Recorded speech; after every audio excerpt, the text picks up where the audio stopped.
राधे राधे। मैं अमित गौड़ आपका पुनः स्वागत करता हूं आपके अपने इस ब्रज दर्शन के यूट्यूब परिवार में। तो आज का जो सत्संग है, जो यात्रा हमारी है, ये हम एक बहुत ही सुंदर स्थान पे हैं। ये पहाड़ है, ये ब्रजमंडल का ही एक स्थान है हमारे का। और यहाँ बिल्कुल ऊपर हम चोटी पे खड़े हुए हैं पहाड़ की पे। और यहाँ पे एक बाबा रहते हैं, हमें पता चला है उनके विषय में। बहुत ही आत्मज्ञानी हैं। और आप देखोगे आज इतना सुंदर सुहाना मौसम हो रहा है। आज बारिश का महीना है, ये हमारा आषाढ़ का आखिरी समय है और बारिश हो रही है ब्रजमंडल में। खूब झमाझम बादल हो रहे हैं और खूब बरसात हुई है, कल भी हुई है और आज सुबह भी खूब बारिश हुई है। आप देखो इस स्थान पे, इतना दिव्य और सुंदर स्थान है, बहुत ऊंचाई पे हैं इस समय हम। तो आप पूरा ब्रजमंडल देखो, सामने भी एक पहाड़ है, देखो ये भी, और ये पहाड़ है। हम बिल्कुल पहाड़ की एकदम चोटी पे हैं और यहाँ पे एक छोटी सी कुटिया में एक हमारे संत निवास करते हैं। और उनके साथ आज एक आत्मज्ञान का एक सत्संग आपको मिलेगा और आप सुन कर के आपको सच में ही ये लगेगा कि ये जो संत हैं बहुत ही परम ज्ञानी हैं, परम त्यागी भी हैं, उनको कुछ चाहिए भी नहीं। और वो संत की जो परिभाषा आपको बताएंगे, वो आप इस बात को सुन कर के इसको अपने अंदर अनुसरण इसको करना है। और आइए उनसे मुलाकात करते हैं, आइए।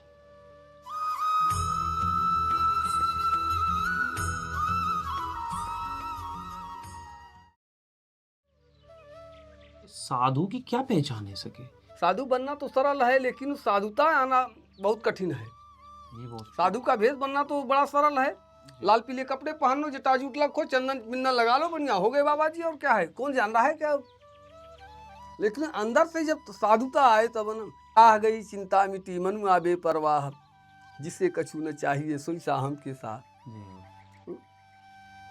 कोई चीज पाने के अंदर से मतलब चाह चाह खत्म हो जाए आपकी, बस चाह ही तो आपको कामनाओं में बांध रही है। इसीलिए कहा है चिता चिंता समायुक्त बिंदु मात्र विशेषतः, सजीव दहते चिंता निर्जीव दहते चिता। चिता और चिंता में काल मात्र बिंदी का अंतर है। तो सजीव को तो चिंता जलाती है, निर्जीव को चिता जलाती है। अब वही चिंता में लगे हैं गृहस्थ।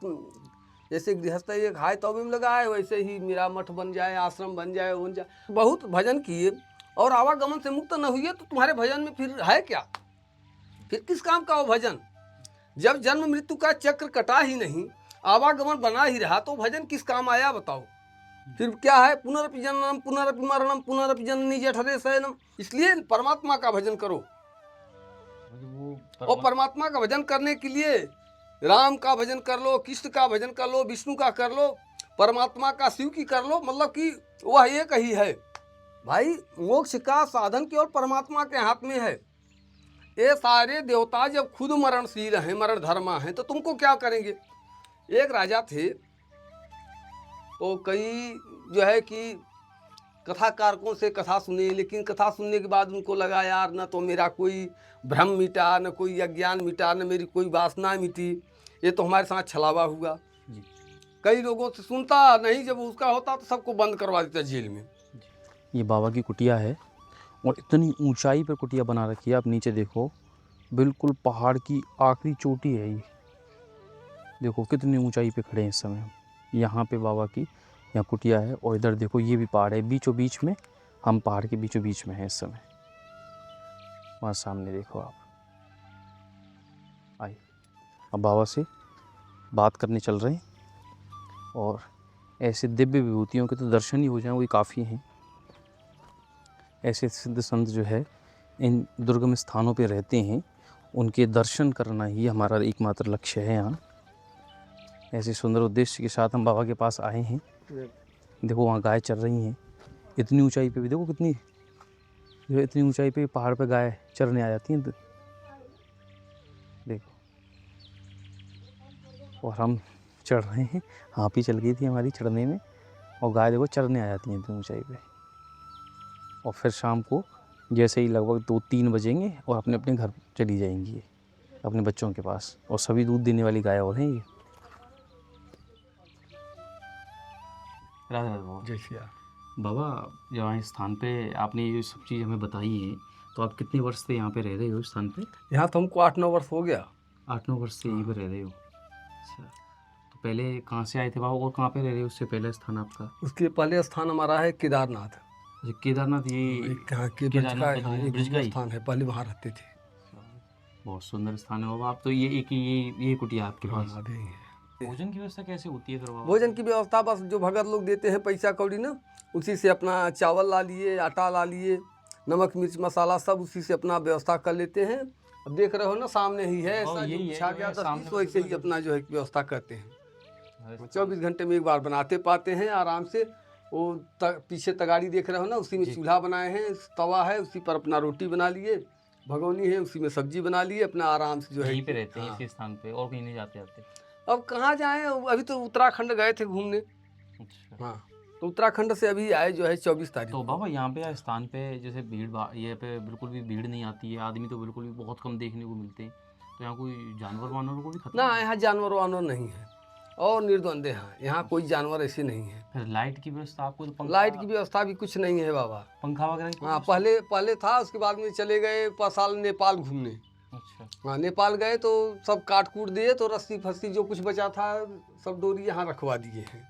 तो फिर बिना लाइट के आप मतलब अब ऐसे ही हैं एकदम, न तो लाइट है न तो पानी है, एकदम आज बिल्कुल तो एकदम ऐसे मौसम पड़े। थोड़ा साफ है, चलो तो थोड़ा सा ऐसा लग रहा है कि गर्मी नहीं है, और समय तो बहुत गर्मी पड़ती होगी। अब बहुत गर्मी है, तभी तो भाग जाते हैं उत्तराखंड। क्या करें, यहाँ गर्मी देख रहे हो ना। अभी अब देखो कि यहाँ न पंखा है न लाइट है। तो बाबा यहाँ पास में तो स्थान पे तो आ रही है लाइट, वहाँ से ले सकते हो? हाँ, वहाँ से तो ले सकते हैं, लेकिन अब कोई ऐसे भगत नहीं है यहाँ ऐसे करने वाले। ऐसे कोई करने वाला नहीं है हाँ। कि अगर वहाँ पे लाइट यहाँ देखो क्या है ना, सब चमचागिरी करने आते हैं, खोपड़ी खाने वाले। तो हम देखो उससे रहे भैया, हमारा भजन मत करो, हम एकांत प्रिय है, जी। समझ ना।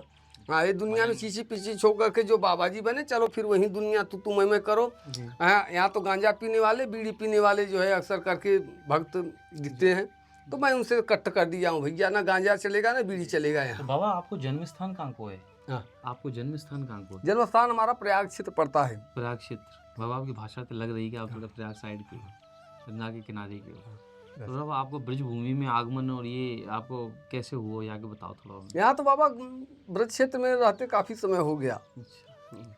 तो आपके जो गुरुजन जो हैं वो वहीं के हैं या फिर हमारे ब्रज क्षेत्र के हैं कोई? हाँ, वो ब्रज के ही हैं हमारे बाबा। अभी जाओगे केदारनाथ में जो धूना में बैठते हैं, वो हमारे गुरु जी हैं। केदारनाथ में धूना में और हमारे गुरु भाई भी हैं, वो देखो तो बड़े बड़े लटा वाला। हमारा भी लटा था, 5 साल अभी पिछले साल हमने कटा दिया गर्मी के मारे। अच्छा। साला भजन में दिक्कत करे, जब देखो खजली हो उसमें हम कहा साला ये धूमना की आप बता रहे हो, ये धूमना क्यों तपते हैं संत? ज्यादातर मैंने बहुत संतों को देखा है जो धूमनी तपते हैं ना, इसका उद्देश्य क्या होता है? देखो धूनी तपना ये भी जो है ना, ये आत्मज्ञान के लिए कोई वो नहीं है, ये तो प्रसिद्धि है, नाम प्रसिद्धि के लिए ये सब हैं। अच्छा। ये धूना तपना नाम प्रसिद्धि है, इसके अलावा और कुछ नहीं है। ऐसे आदमी को प्रसिद्धि मिल जाएगा, हो जाएगा, लेकिन ये सिद्धियां भी उतना ही घातक हैं। सब सिद्धि को है परमात्मा का निर्द्वंद भजन। जब तक आदमी काम क्रोध लोभ मद मोह मद मत्सर ये नहीं त्याग देगा, तब तक कितना भी कुछ कर लो, नाक दबा लो, कान दबा लो, कुछ होने वाला नहीं है, जब तक अंदर से विकार नहीं गए। कितना ही राम राम कर रहे हो, लेकिन लोभ मोह वही दुनियादारी में लगे हो। 1 घंटा माला जप लिए, 24 घंटा फिर उसी राम दोहाई में लगे हो, तो फिर तुम्हारा क्या है।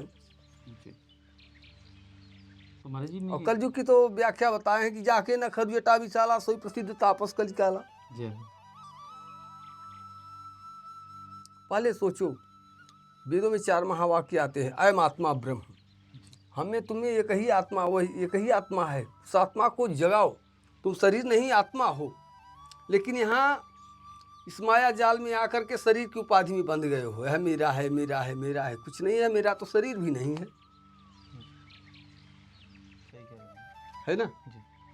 इस शरीर से अलग कर करके देखो कि मैं कौन हूँ।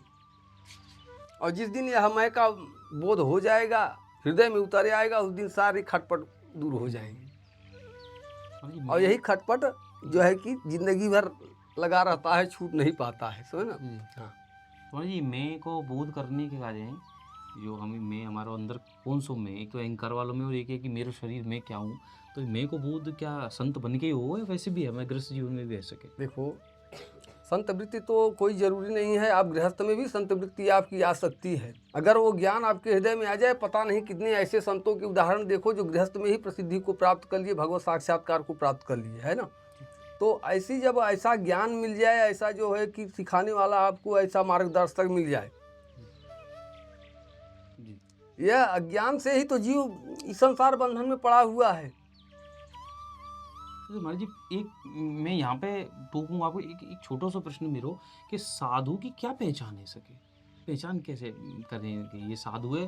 क्योंकि एक संत मुझे मिले, वो कह रहे हैं कि आप तो दो तरीका के साधु रह गए। मैंने बोला, महाराज जी कैसे? तो वो कह रहे कहते हैं ना, साधु और एक स्वादु। एक देखो स्वाद की का साधु बन रहे हैं, भंडारे साधु पाएंगे आने साधु लगे। देखो क्या होता है, जो अपने को साधे जी वो साधु होता है। अपने अपनी बुराइयों को देखे, अपना आत्मचिंतन मनन करे रोजाना, हमने क्या किया क्या नहीं किया, किसी को दुख तो नहीं पहुंचाया। कहे न, जाति न पूछो साधु की, पूछ लीजिए ज्ञान, और दाम करो तलवार की, पड़ी रहन दो म्यान।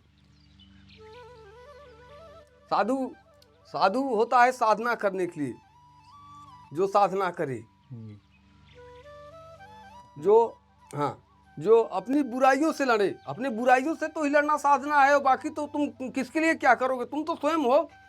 जैसे वो होता है दर्पण, दर्पण में धूल लगा रहे तो अपना प्रतिबिंब नहीं दिखेगा ना, और धूल को साफ कर दो तो प्रतिबिंब साफ साफ दिखाई देने लगेगा, ये आँख है, कान है, नाक है, मुँह है।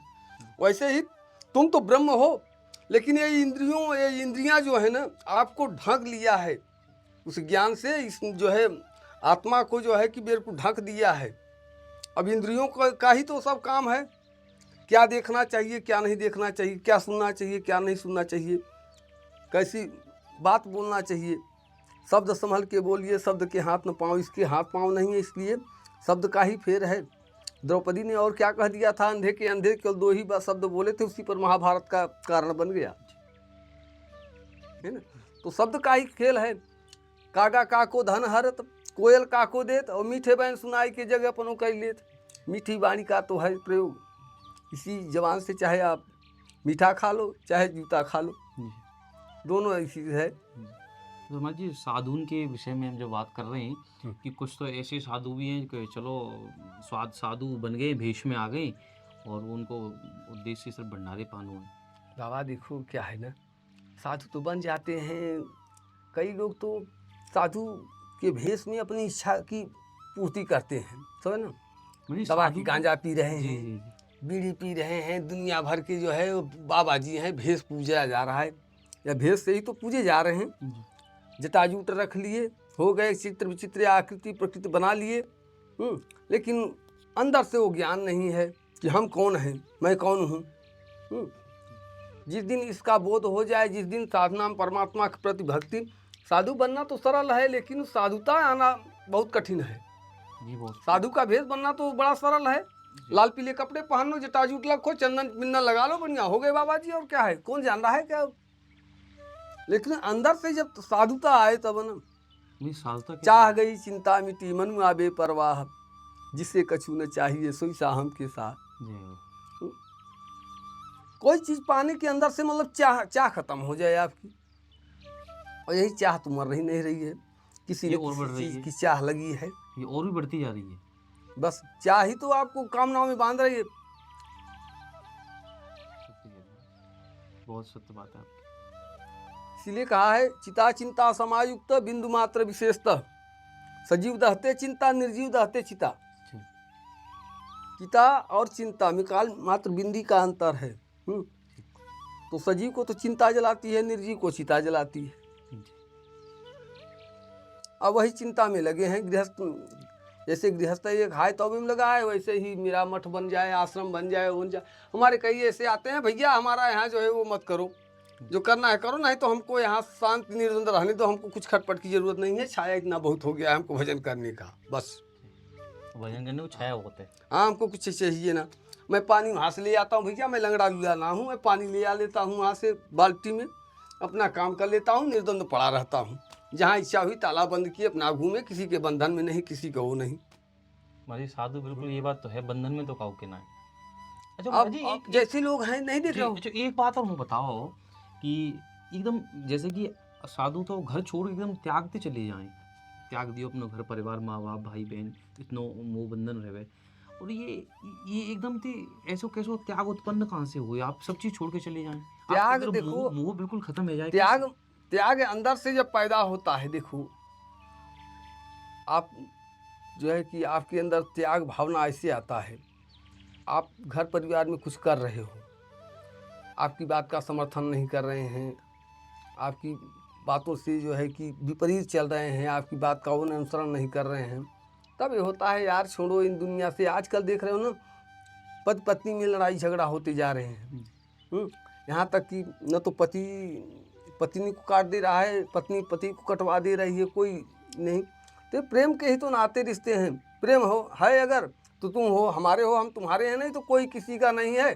सब अकेले ही आए हो, अकेले ही जाना पड़ेगा, और जाने के बाद ये पता नहीं चलेगा कि कौन भाई है कौन भतीजा है। अरे इससे पहले भी तो सोचो, जन्म लिए होंगे, कितने माँ बाप बने होंगे, बेटी बेटा बनाए होंगे, पति पत्नी रहे होंगे, कोई याद है क्या? और जाने के बाद फिर पता नहीं चलेगा कि कौन है कौन नहीं है, बस सारा खटपट इतने का ही है।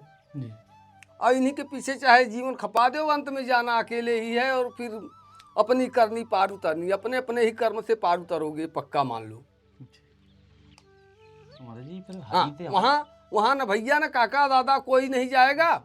वहाँ जाएगा तो तुम्हारा केवल अच्छा बुरा कर्म ही तुम्हारा साक्षी है। उस यात्रा में केवल कर्म ही साक्षी है। जैसा कर्म करोगे उसी के अनुसार तुमको योनि का निर्धारण होगा।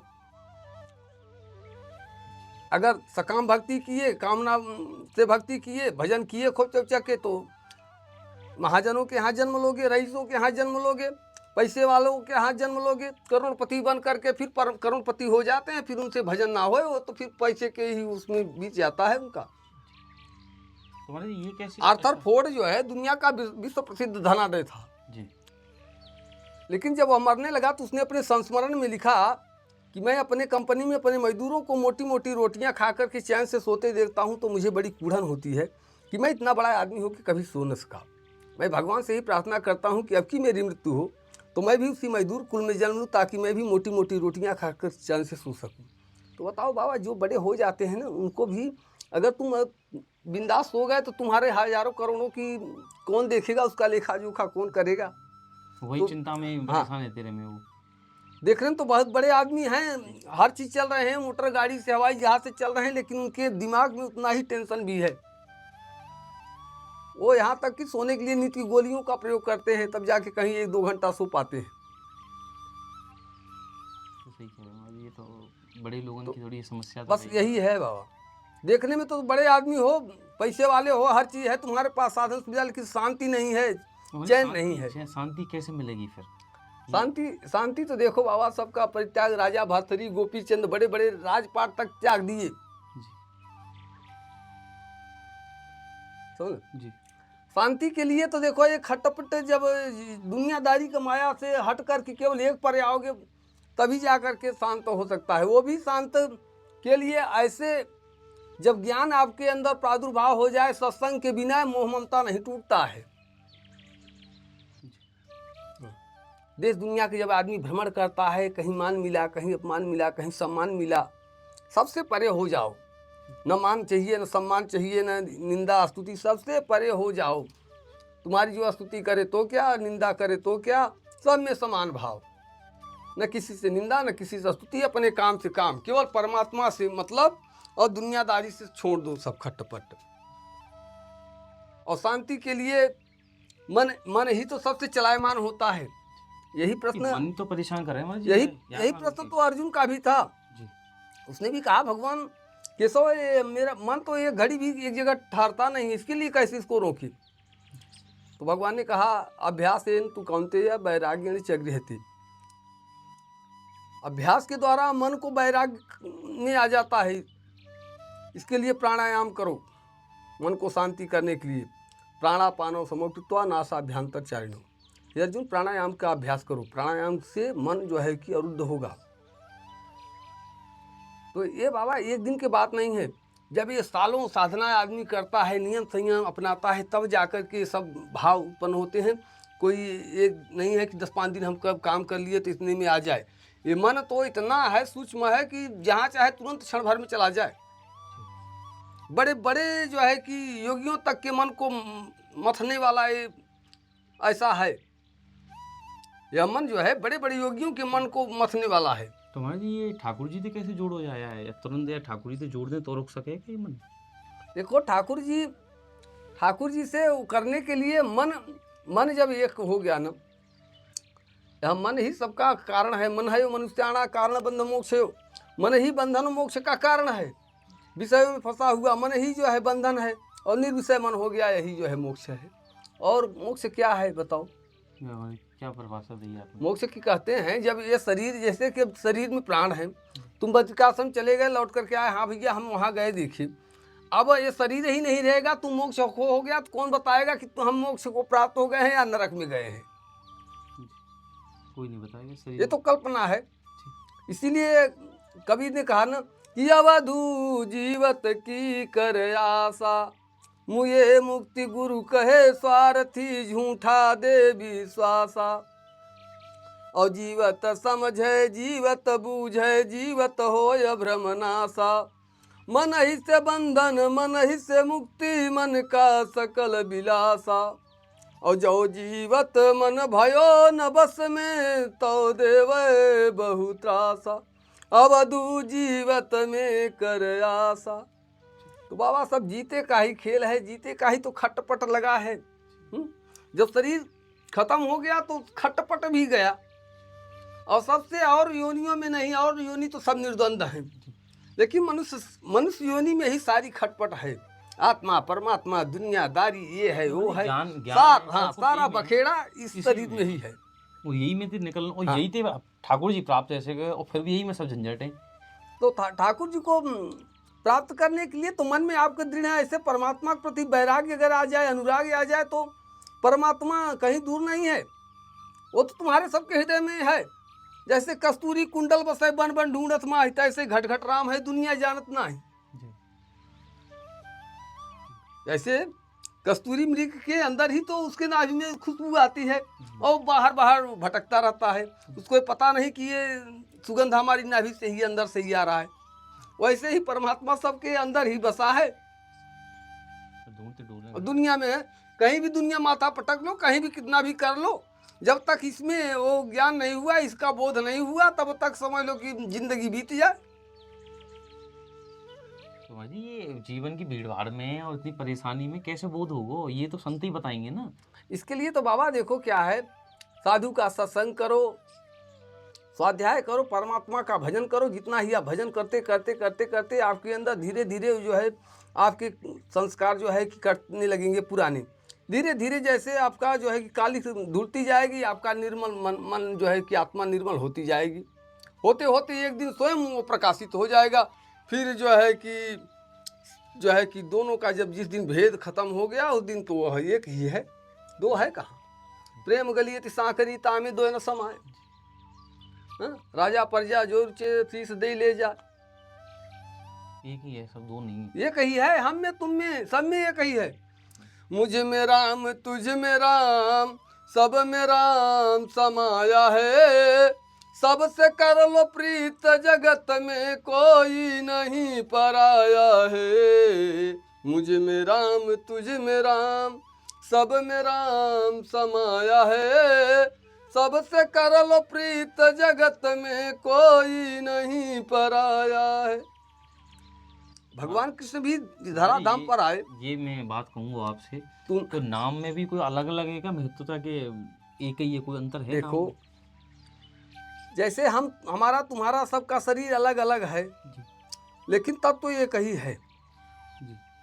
वैसे ही ब्रह्मा विष्णु महेश जितने भी देवी देवता हैं, सब का मतलब कि कार्य की दृष्टि से सबका स्वरूप अलग अलग है, लेकिन वह मुख्य तत्व एक ही है सब में। जिस देवता के प्रति आपकी श्रद्धा हो जाए, भगवान कृष्ण ने कहा अर्जुन जो जिस देवता की उपासना करता है उसको ही प्राप्त होता है। तुम गाय की उपासना करोगे तो गाय योनि में ही तो जाओगे, कहाँ से और बनोगे। पीपल की उपासना करोगे तो पीपल जड़ योनि में ही जाओगे। अब दृष्टांत देखो, जड़ भरत जो है मृग शावक के मोह में मृग योनि को प्राप्त हुए। तो इसीलिए भगवान ने भी कहा है जो जिस देवता की उपासना करता है उसको ही प्राप्त होता है। अगर तुम भगवान की उपासना करोगे तो भगवान को प्राप्त करोगे, अन्य देवी देवता की उपासना करोगे तो उसको प्राप्त होगे। फिर क्या है, पुनरपि जननम पुनरपि मरणम पुनरपि जननी जठरे शयनम। फिर जो है कि बहुत भजन किए और आवागमन से मुक्त न हुए तो तुम्हारे भजन में फिर है क्या, फिर किस काम का वो भजन। जब जन्म मृत्यु का चक्र कटा ही नहीं, आवागमन बना ही रहा, तो भजन किस काम आया बताओ। इसलिए परमात्मा का भजन करो। और परमात्मा का भजन करने के लिए राम का भजन कर लो, कृष्ण का भजन कर लो, विष्णु का कर लो, परमात्मा का, शिव की कर लो, मतलब कि वह एक ही है। जी, एक का उसका भजन करना है, किसी और का करोगे तो उसी प्रकार में ढल जाओगे, और ठाकुर जी का भजन करोगे तो ठाकुर जी में ढल जाओगे, बिल्कुल तो वहीं विलीन हो जाओगे। भाई, मोक्ष का साधन केवल परमात्मा के हाथ में है। ये सारे देवता जब खुद मरणशील हैं, मरण धर्मा हैं, तो तुमको क्या करेंगे।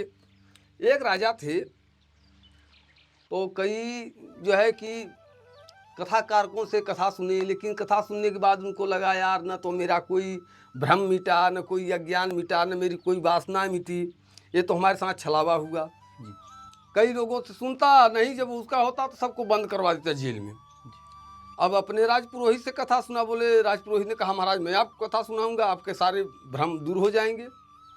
अब पुरोहित से भी कथा सुना, तो पुरोहित अंतिम समय में उसको ऐसा लगा कि ये तो फिर इसके साथ छलावा हुआ, उसने पुरोहित को भी जेल में बंद करा दिया।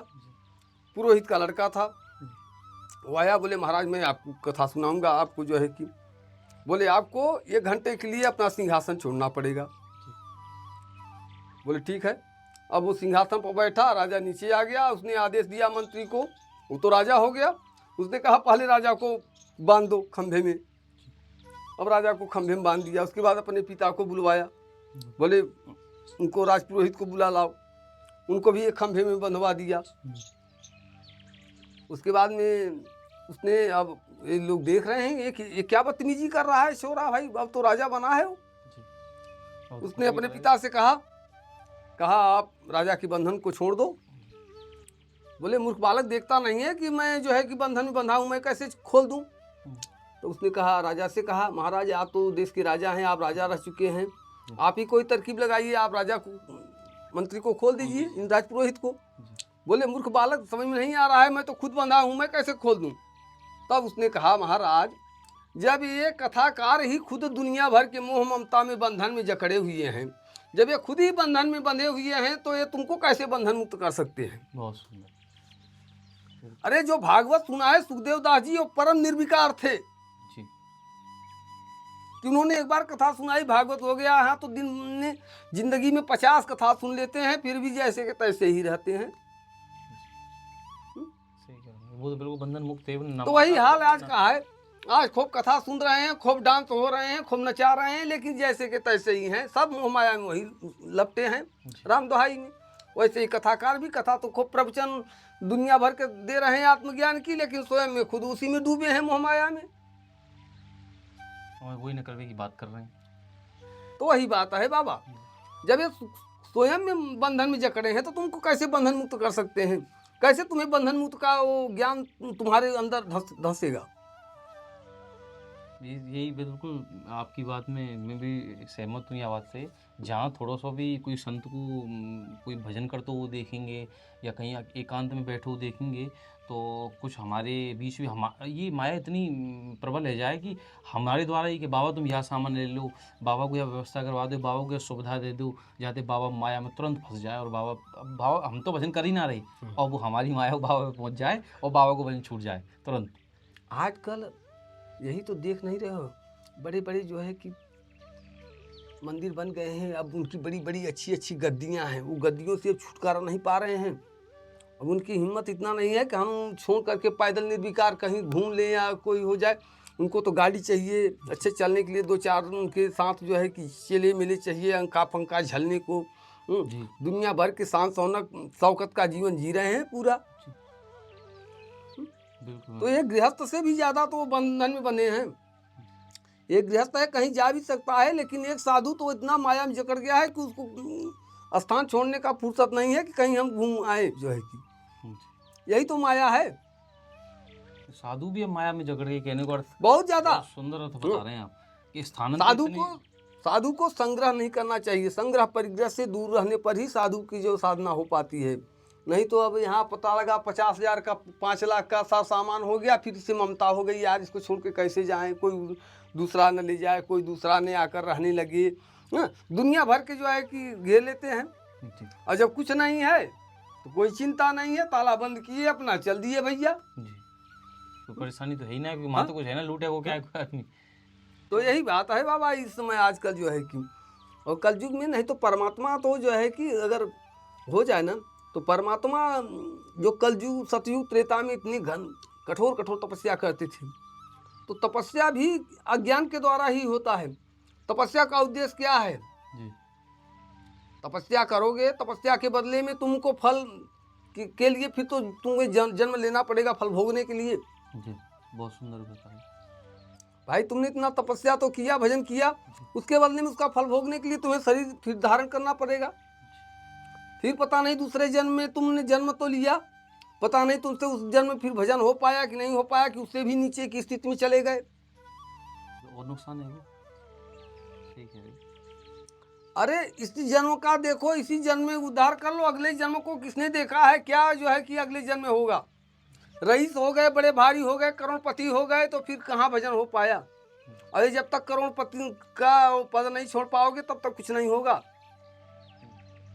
अब देख लो बड़े बड़े जो है, देख लो राजा से रंग तक, भगवान बुद्ध भी तो राजा के लड़के थे, सब कुछ त्याग दिया, सब त्याग दिए। आप देखो जो है कि भगवान की उपाधि मिल गई। बड़े बड़े देखो जो है कि ऐसे ऐसे महापुरुष मिलेंगे आपको, देखो कि स्वामी नारायण देख लो जी, वो भी तो इंसान ही थे। शंकराचार्य देख लो, कबीर देख लो, रैदास देख लो, इधर चले जाओ जलाराम बापा को देख लो, नरसिंह भगत को देख लो, ऐसे ऐसे तमाम जो है मिलेंगे आपको, जो कि आज उनके बड़े बड़े मंदिर बने हैं, आज दुनिया उन्हीं की पूजा आरती कर रही है। हमारी तुम्हारी तरह वो भी तो इंसान थे, उनके अंदर भी वही था। हाँ उनका भी तो मनुष्य शरीर था। रामकृष्ण को देख लो, वो भी तो हमारी तुम्हारी तरह शरीरधारी थे। जी सही कह रहे हो। तो हर स्थान पर उनको नाम मिलेगा, नाम इतने विशेष होंगे तो इस हिसाब से तो वो जीवित रहेगी, अमर रहेगी भी, तो उनके नाम अमर रहेंगे। तो बाबा कर्म की प्रधानता है। आप जब जैसा कर्म, मनुष्य अपने भाग्य का निर्माता स्वयं है। परमात्मा ने पूरी स्वतंत्रता दे रखी है, जैसा चाहो ऐसा अपना कर्म बना लो। तुम चाहो तो कर्म से भगवान बन सकते हो, तुम में क्षमता है। वेदों में 4 महावाक्य आते हैं ना, अयम आत्मा ब्रह्म,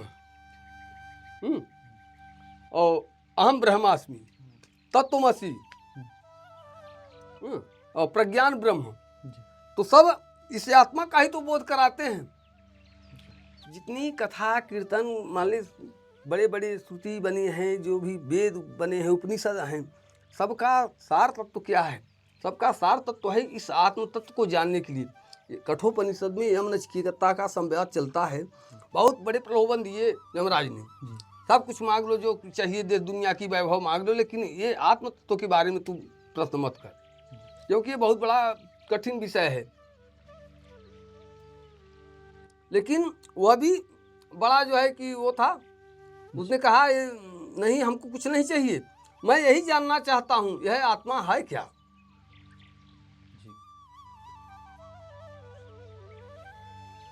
तो है बाबा, शरीर जितना जिस कण कण में देखो उसी आत्मा को देखो, जिसके कारण की एक छोटी सी चींटी भी चल रही है, उसके अंदर भी कोई एक ऐसा तत्व है सूक्ष्म जो उसको चला रहा है। बाकी तो ये शरीर की उपाधि है, शरीर है, हाथी है, घोड़ा है, बिल्ली, ये तो शरीर का उपाधियां हैं। लेकिन वह चेतन ऐसी सत्ता है जो सबको चला रही है, और वही जो है कि निर्विकार है, वही जो है कि बिना जो है कि शरीर का है, उसका कोई शरीर नहीं है। बिनु पग चलई सुनई बिनु काना, कर विधि कर्म करई विधि नाना, बिन वाणी बक्ता बड़ जोगी, आनंद रहित सकल रस भोगी। बहुत गहरी बात कही बाबा। तो वह बाबा यही तो है। अब यह आत्म तत्व को जानने के लिए बिना जो है कि साधना में गहराई में उतरे, जब तक ये कोई वाणी का विषय इतना नहीं है, या तो ऐसा परिपक्व अवस्था का साधक जब होगा, पहले के संस्कार जब प्रबल होंगे, ऐसा जो है कि उसके अंदर वैसा जिज्ञासु होगा, तभी उसके अंदर ये ज्ञान जो है कि अंकुरित हो सकता है। जैसे अष्टावक्र और जनक का हुआ जी। जनक को जो है कि 1 मिनट के अंदर जो है कि आत्मबोध करा दिए अष्टावक्र जी ने, और उनकी समाधि लग गई। अष्टावक्र 8 जगह से टेढ़े मेढ़े थे। जब जनक के दरबार में पहुंचे, उनको देख करके सब दरबारी हंसने लगे। उन्होंने सीधा कहा, जनक हमने तो सुना था तेरे दरबार में बड़े बड़े ज्योतिष विद्वान हैं, लेकिन ये तो सब चमार भरे हुए हैं, जो चमड़े की पार की हैं, जिनकी दृष्टि चमड़े पर है। तो आजकल दुनिया में नहीं देख रहे हो, केवल आदमी चमड़े पर, चमक दमक पर देखो दुनिया जा रही है। यह आत्मा न काला है, न गोरा है, न टेढ़ा है, मेढ़ा है, इसका कोई वो नहीं है। यह सूक्ष्म केवल ज्ञान स्वरूप, प्रकाश स्वरूप है, ज्योति स्वरूप। ज्योत स्वरूप। जैसे एक प्रकाश जला दो तो प्रकाश हो जाए ना, वैसे ही एक ज्योति है, वह ज्योति ही चली जाती है, बाकी कहन कहा कह राम नाम सत्य हो गया। और सबसे यह श्वास का ही है। इसके लिए श्वास का निरोध करते हैं योगी लोग। जी। पद्मासन में या सुखासन में किसी आसन में बैठ जाओ और जो है कि श्वास पर नियंत्रण करो, श्वास पर देखना, कुछ करना नहीं है, केवल आराम से बैठ करके श्वासों कर देखो। यह जीव 21,600 सांसें चलता है 24 घंटे में, समझ रहे हो जी।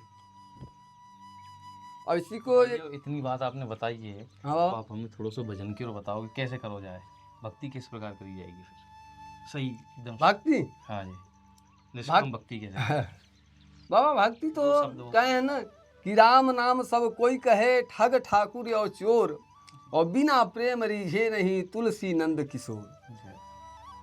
उसके प्रति वैराग्य, उसके लिए ललक जब जग जाए, धन के लिए, दौलत के लिए, बीवी बच्चों के लिए बहुत आदमी रोता है, बहुत तड़प लगती है, लेकिन ऐसी तड़प अगर परमात्मा के लिए लग जाए तो वो है कहाँ, तुम्हारे अंदर ही वो प्रकट हो जाएगा। उसका ऐसा हो जाएगा ना कि बस एकता हो जाएगी,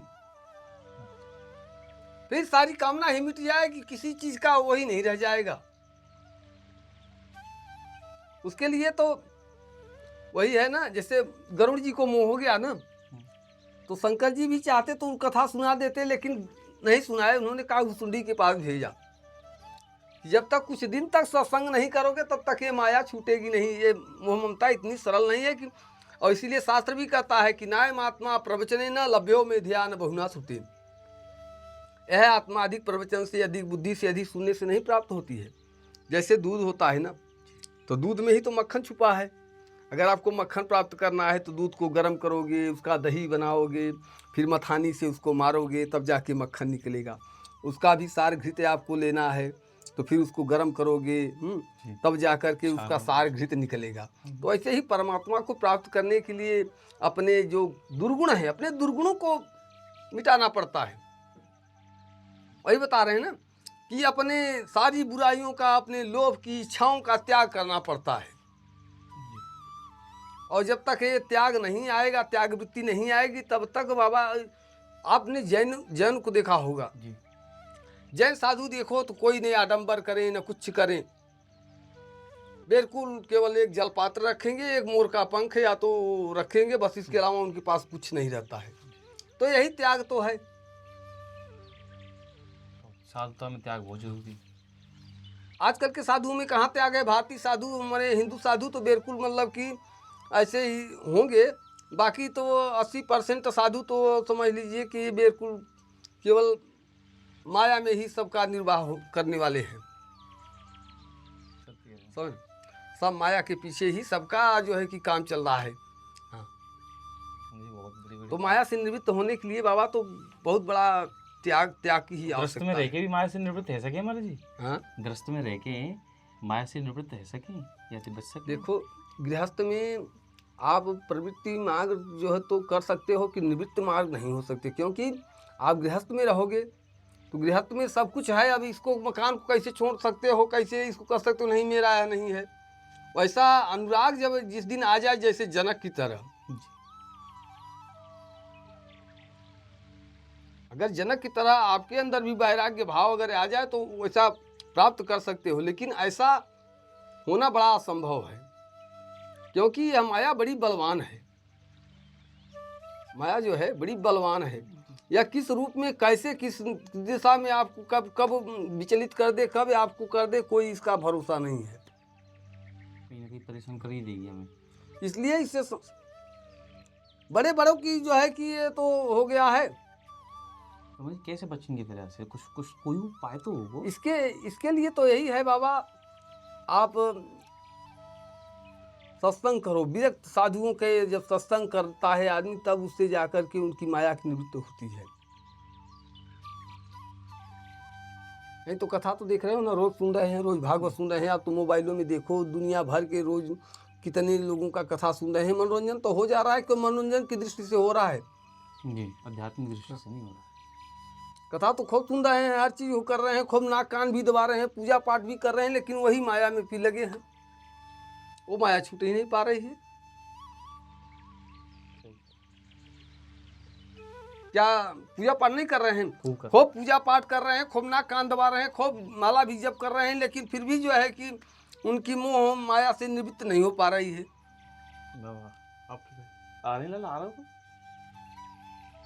महाराज जी, आपको ये बहुत ज्ञान की बात आपने बताई है, ये तो आनंद कर दिया आज। बहुत देखो दिव्य बाबा, ज्ञान आपने थोड़े थोड़े त्याग करो हर चीज़ का, इकट्ठा मतलब कि ऐसा नहीं हो सकता है। धीरे धीरे हर चीज़ में त्याग भाव रखो। कोई चीज़ काम कर रहे हो ना, सब में त्याग भाव रखो। किसी के प्रति आसक्ति मत रखो, प्रेम रखो लेकिन आसक्ति मत रखो। मोह सकल व्याधिन कर मूला। महाराज जी, ये जो स्थान है आपको, ये छोटो सो ये इतना ही है, या कि आगे ना पीछे कोई कुछ फालतू जगह ना, बस सब देख रहे हो सामने जो कुछ है ना, सब सामने है आप। यही है? हाँ, यही है। यहाँ पे महाराज जी बिल्कुल ही छोटी सी स्थान, बिल्कुल ना कोई भोजन पानी की कोई रसोई भी है, ना कोई और स्नान घर वगैरह, सब कुछ यही है आपके पास? सब यही है। सब बाहर से वहाँ ही स्नान बना लेते हैं, वहीं से पानी ले आते हैं, और सब अपना जो है कि ऐसे ही कर लेते हैं काम, आराम से निर्द्वंद पड़े हैं। आपके पास महाराज जी पंखा भी ना है? ना, कुछ ना है, देख लो एकदम ऐसे ही है। तो लाइट भी नहीं है। अगर यहाँ पंखा की व्यवस्था कर दें, जैसे अब आप थोड़ा स्वीकार कर लिया आप, हम एक पंखा लगवा दें आपके काज, मैं कोई व्यवस्था करूँ आपके काज?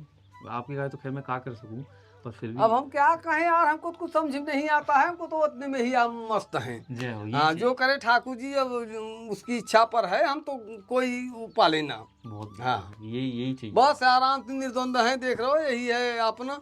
आप कहो तो कोई मैं पुस्तक आपके काज लेके आ सकूँ, कोई भेंट कर सकूँ, मेरी बड़ी इच्छा है। हाँ, तो बहुत बताओ अच्छी आप कौन सी पुस्तक की इच्छा रखो? हाँ, श्री भक्तमाल जी या भागवत जी या रामचरितमानस जी, ये तो जो भी आप हैं, जो नहीं है उनने बताओ। नहीं बाबा, हमारे पास रामचरितमानस है, वो तो ग्रंथ सब पढ़ लिए, तो ग्रंथ पढ़ने का इच्छा ही नहीं कहता है, क्या इनमें करना। अब ये है आयुर्वेद का खाठ पुस्तक हो जाए तो थोड़ा, जैसे कि कोई ऐसे कौन सी बताओ आप? हाँ, मैं ले आऊंगा, आप बताओ। हाँ, आयुर्वेद का ना, आयुर्वेद का कोई भी पुस्तक? हाँ, आयुर्वेद का, जिसमें कि मतलब जड़ी बूटियों का वो होता है, ज्ञान होता है। हाँ, तो जड़ी बूटी कई ऐसे भगत आ जाते हैं जो कि दवा के से उनको फायदा नहीं होता है, जड़ी बूटी के बारे में पूछते हैं, बाबा ये फलाना है इसी के, तो इसमें ऐसी कोई जड़ी बूटी रहे ताकि लोगों को बता दी, भाई ये है, प्रयोग करो, अगर भला भगवान तुम्हारा भला कर दे तो अच्छा है। चलो ठीक है। आयुर्वेद की पुस्तक आप भी बरसाने से ही हैं? हाँ मर्जी में बरसाने को ही। अच्छा, हाँ, बरसाने से आए हैं अभी हम, घूमते हुए, दर्शन करते हुए, विचार भी हो, और देखो ऐसे स्थान पे जो है अचानक आप मिल गए हमें, और खूब ज्ञान की बात मिल गई, ऐसी ज्ञान की बात आपने बता दी हमें, हमारी हम तो बिल्कुल उम्मीद करके ना आएंगे ऐसे में। बहुत बढ़िया, आपने तो बड़े तत्व की बात बताई है, आपको बहुत प्रणाम है मेरा। बहुत बढ़िया बाबा, बहुत बढ़िया, अच्छी बात है। देखो मिले तो हाँ, एक आयुर्वेद की सोच रहे हैं। हाँ, आयुर्वेद की पुस्तक मैं आपकी जरूर लेके आऊँगा। ठीक है महाराज जी, अगली बार मैं ऐसे ही आऊँगा, 4-5 दिन में वापस जरूर आऊँगा आपके पास, पुस्तक लेको मैं खंडेलवाल बुक है वृंदावन, वहाँ से लेके आऊँगा आपके पास। ठीक है महाराज जी, प्रणाम। तो ऐसे सुंदर सुंदर स्थानों पर रह के अब आप ब्रज की तरफ आए, और ऐसे दिव्य साधु की, तो ऐसे साधना युक्त जो साधु हैं आपने बताई है, साधु की जो परिभाषा बताई है, जो ज्ञान की बात बताई है, इसकी तो हमें जरूरत भी है सक बाबा। साधना हमारे यहाँ ब्रज में कोई हंसी खेल नहीं है, साधना के लिए अपने आप को स्वयं मिटाना पड़ता है। जी नहीं महाराज जी, ज़्यादातर तो हमारे यहाँ साधु ऐसे आ रहे हैं, क्षमा करियो मुझे मेरे शब्द निकल रहे हैं, कि ज़्यादातर तो हमारे महाराज जी हैं वृंदावन में, वो हमें कभी कोई बात बताओ तो कहेंगे साधु और स्वादु, कुछ लोग तो स्वादु बन गए कि अच्छा पाएंगे, अच्छे दक्षिणा उठाएंगे। कहते हैं ना कि रसना स्वादत जा नहीं मूर्ख, आपुन को न संभारा, तन कर खेती मन कर बाड़ी, मूल सुरत रखवारी, ज्ञान बान और ध्यान धनुष कर ले, तन खेत निवारे। तो रसना स्वाद, अब यही तो रसना स्वाद है, जिह्वा का स्वाद, चटोरापन, ये खाओ वो खाओ, ऐसा करो, ये मिल जाए वो मिल जाए, यही रसना स्वाद है। यहाँ तो नहीं कुछ है, तो नीम की पत्ती की सब्जी भी बना के खा जाओ। हमारे यहाँ तो पूछो यहाँ के लोगों से, हाँ हमारा वो है, नहीं कुछ है, नीम की पत्ती ले आए, उसकी बढ़िया सब्जी बन गई, पेट भर लियो, बस क्या करना है। सब तो बहुत बहुत बढ़िया। स्वाद नहीं देखना है महाराज जी आपको कोई फ़ोन नंबर है, मैं आपको संपर्क कर सकूँ? ना बाबा। यहाँ फोन नंबर नहीं है, वही बच्चे हैं वो दुकान वाले ना, जी। उसी से अगर लोगे ना तो उससे अगर करोगे तो वो बात करा अच्छा, सकता मतलब आपके पास कोई फ़ोन है। नंबर ना नहीं है? मैं फोन ना रख। रखी ना है फ़ोन शुरू से ही? हाँ, महाराज जी आप तो बिल्कुल अवधूत अवस्था में हैं। हमारे बाबा दिए थे आज से 12-14 साल पहले फोन। जी। तो जब मैं ध्यान में बैठा हूँ, ऐसे ही टिन टिन टिन टिन फोन लगा बजने, मेरे को बड़ा गुस्सा आया, मैं ले जा करके दे दिया बाबा। उनका बाबा छोड़ दियो, वो बंदा नु छोड़ दियो। हाँ। तब से हम कहना ये फोन बेकार है साला, बवाल है। महाराज जी आ गया देखो, जय श्री राम। आपसे मैं आता रहूँगा मुलाकात करने। अब इस फोन रखने बाबा क्या है, आदमी 24 घंटे हम देख रहे हैं यहाँ के बाबा लोग ना, जी। बस टुनटुनियाँ हिला लेंगे, रात भर देखेंगे, वही फोन में लगे रहेंगे, या तो समाचार है या तो दुनियादारी के जो है गप सलाखों में या प्रवचन में, खाली यही है। अब आजकल आदमी अच्छा चीज ना देखे, गंदा चीज ज्यादा देख रहे हैं। जी, जी। हाँ, हंसी चुटकुले ठिठोली ऐसी ऐसी दृश्य आ रहे हैं ना मोबाइलों में, कभी कभी देखते हैं जी। कि ये सब आदमी का जितना चिंतन उसमें लगता है उतना चिंतन भगवान में, जितना है तो हराम से उतना हरि से होत, जी। चले जात बैकुंठ को तेरे पल्लों में पकड़े कोई। तो आजकल तो है हराम से हेत ज्यादा है। जी, सत्य है। हाँ, ठीक है महाराज जी, प्रणाम। जय जय जय श्री राधे। राधे राधे। और ये जो सत्संग आपने बाबा के साथ हमारे जो है अभी हमने सुना, तो ये बड़ा दिव्य सत्संग था।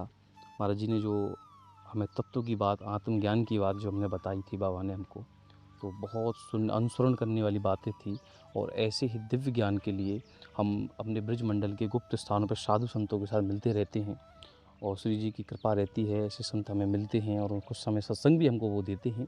तो इसी कड़ी में बस हम आपसे इतना कहेंगे कि ये जो सत्संग इसको सुने और इसका अपने अंतरात्मा में उसमें ज़रूर स्मरण करिए इस चीज़ को। और ऐसे साधु संतों के सत्संग के लिए आप हमारे ब्रज दर्शन परिवार को लाइक भी करें, शेयर भी करें। ये जो हमारा चैनल है इसको सब्सक्राइब करिए, इससे हमें बहुत बहुत प्रोत्साहन मिलता है। और ऐसे दिव्य संतों के पास, साधुओं के पास ज्ञान के लिए हम आते जाते रहते हैं।